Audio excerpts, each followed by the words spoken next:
Alrighty, back in town, back in Darwin. Moved this from central Queensland to south Queensland in Toowoomba and then all the way up to Darwin. So drove it all the way. So not bad, $2,000 rig. Little bit of wildlife damage, but that's alright. But overall, survived pretty well. Good rig. So I arrived last night. So I left at lunchtime on Sunday, got here at Tuesday evening. So yeah, so it's a couple of big days. I played golf on Sunday morning with some rallies. So I finished the golf around 12 o'clock. So I got on the road around 1 o'clock, 1 o'clock PM, and drove to a little town called Morven, which is about 600 k's west of Toowoomba. So yeah, I got there and go to Morven, had us rested there, and then Morven to Mount Isa. That was about 1200 k's on day 2, and yesterday, day 3, it was about 1650 k's. So it was about 16 hours of driving yesterday. Big day, but that's okay. So yeah, do the usual, got spare radiator hoses and belt, you know, doing the righty. But anyway, so I'll give you a little bit of feedback on the trip. So anyway, car, yeah, like she's good car, $2,000. I mean, oh my God, you can't argue at all, one little bit. So yeah, everything was good. I hit the road and about 3/4 way to Morven, which was about 500 k's. Temperature started going up a little bit. It sits on about a third.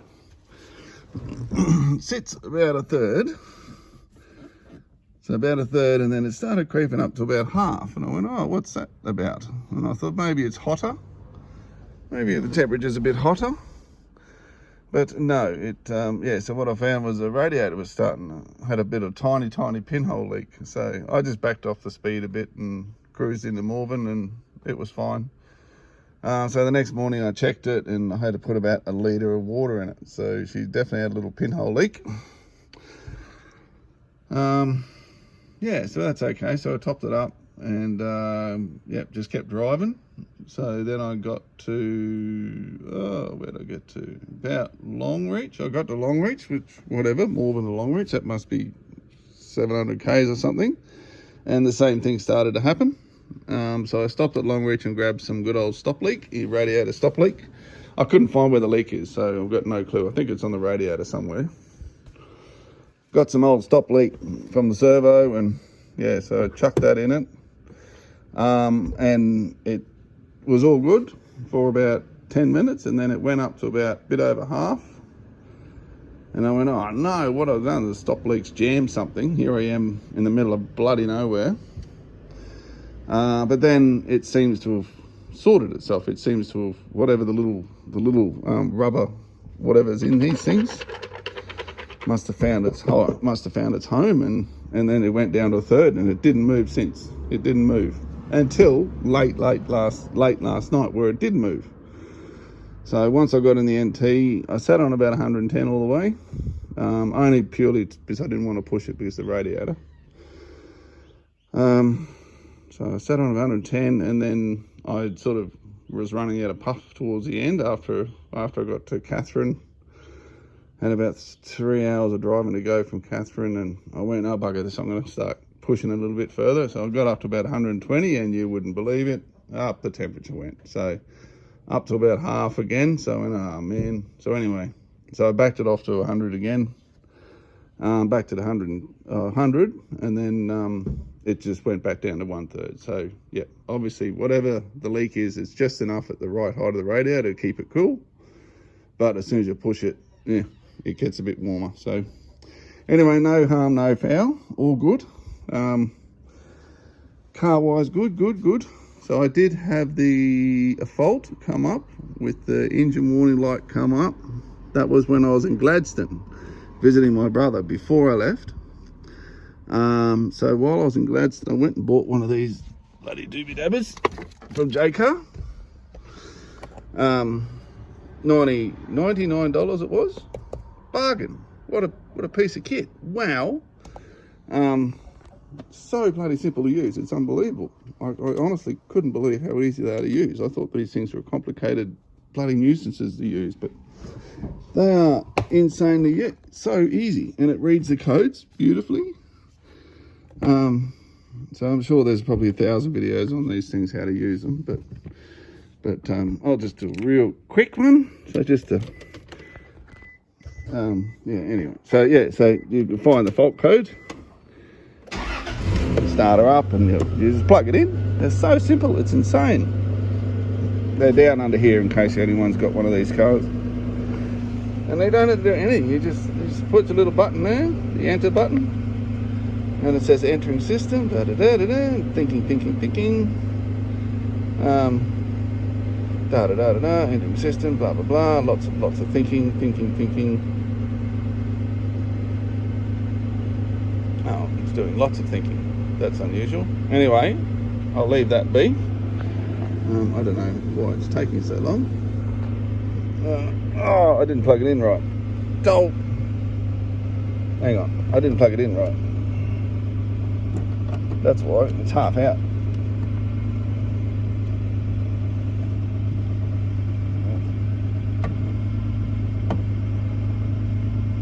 Right, there you go. I didn't plug it. There we are. That's what it normally does.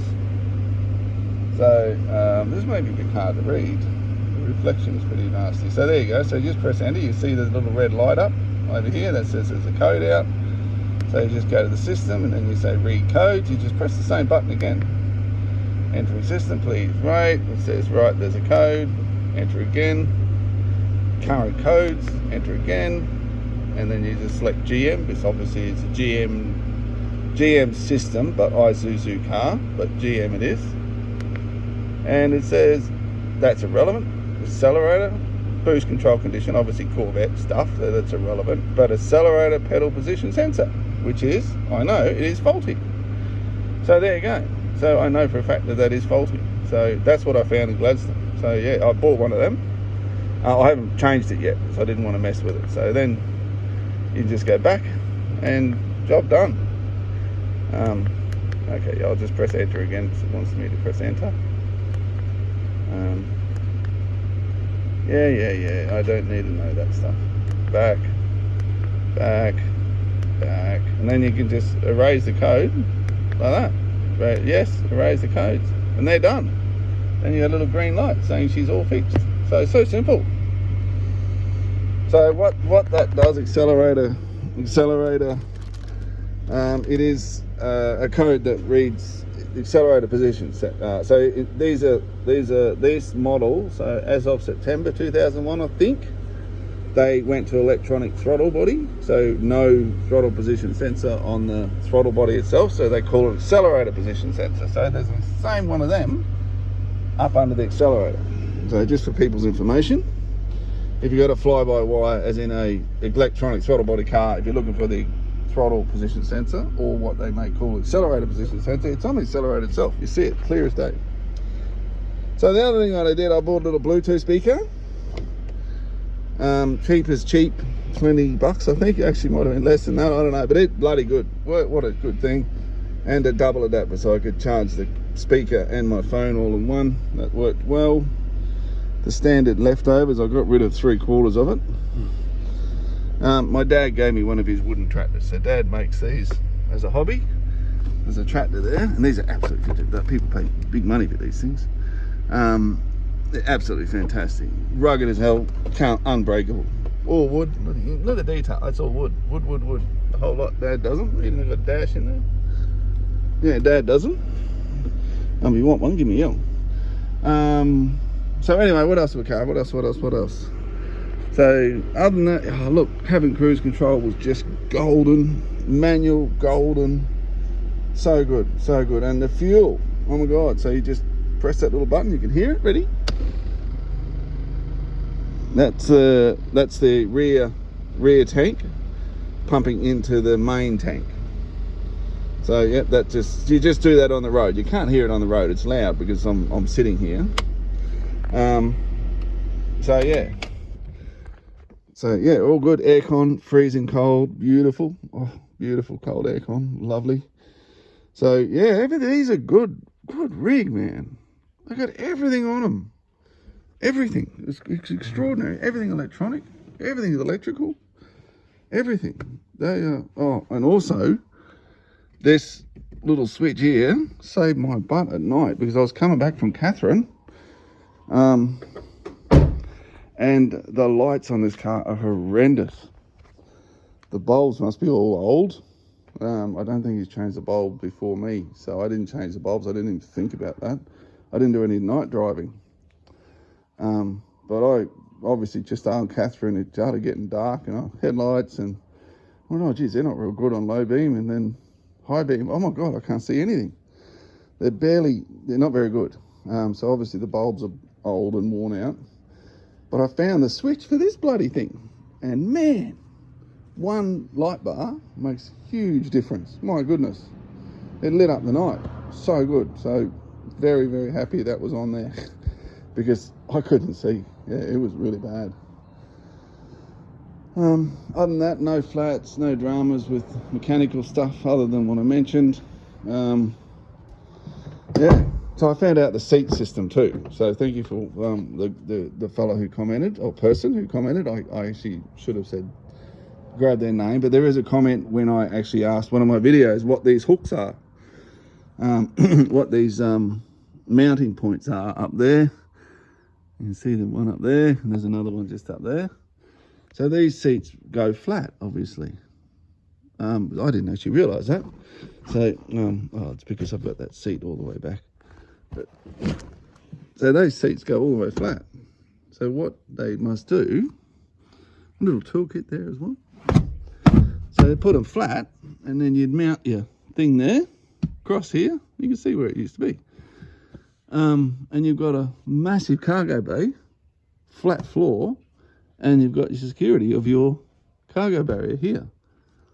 So as far as I know, that's what it's for, and I think that'd be correct. It'd make a lot of sense. The other thing, obviously, make sure you do your checks before you leave as well. I nearly buggered up. Luckily, I read the manual. Just by sheer chance, I was reading the manual trying to find a couple of things on the lights. And little did I know, until way later, in case you're wondering, that's how you get them out. There's a little lever there. That there was no brace there. No wheel brace. No wheel brace. Gone. So, yeah. So, last minute run around, and I was in central Queensland in a small, tiny little town. I couldn't even find a wheel brace. So, I grabbed some stuff from Dad's, some leftover bits and pieces, and made one. So, that's my homemade wheel brace.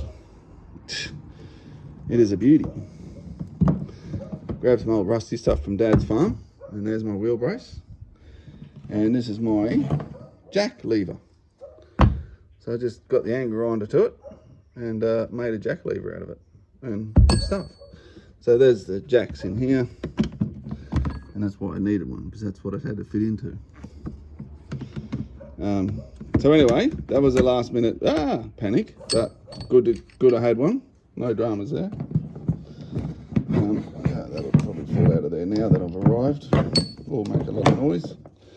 So anyway, other than that, it's good. Yeah, no dramas. Oh, the shockies were squeaking too. The rubber bushings on the shockies were squeaking, so they were going as I was driving down the road. So I stopped and grabbed some of that at Toowoomba before I left. Sprayed a little bit on the shocky bushings, and that stopped it for the whole trip.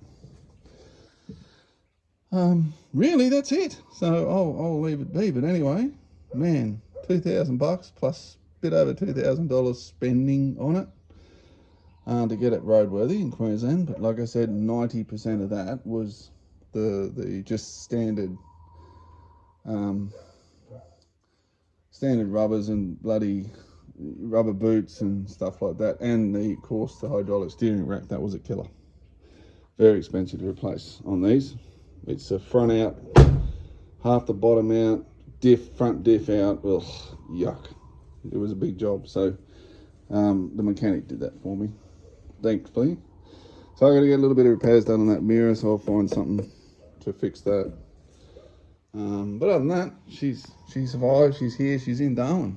4,000, nearly, yeah, just on 4,000 kilometres later. So yeah, it was bloody fantastic. Anyway, so I'm going to use this as a bit of a runaround for the next couple of years. And then my daughter will turn 16 and she'll have it. She likes the adventurous side of it. So you might have seen another video called Off-Road with Amber. So yeah, she wants to do some adventuring stuff. So over the next couple of years, I'll deck this thing out. Well, it's already decked out pretty good, but I'll deck it out. I'll put a rooftop tent in there and I'll put some gear in the back and fridge and make sure it's all decked out over the next couple of years. And then she can, yeah, use it for her travels and whatever she chooses to do. But man, $2,000, Frontera S, bargain, man, bargain, bargain, bargain. So I'll get it transferred to NT Rego. That'll be the next job. Got Queensland on at the moment, but it's in Dad's name because I'm from the NT, so I can't register a car in Queensland, of course. So I'll get that transferred over to my name in the NT, and yeah, and I'll just use it for the next couple of years until Emma needs it. So yeah, I'll get these things changed too. These are bonnet ones. He put bonnet ones on it. He must have just had these spares, but you just look. So I'll put some proper ones of them on there so it's a bit easy to shut. Righto, anyway, thank you. It's a long video, but I think it's well worth it considering the travels we've been through, this car and me. I think we've done very well. It's a good outcome. So, righto, any questions, hit me up, eh? Hit me up. Cheers, eh?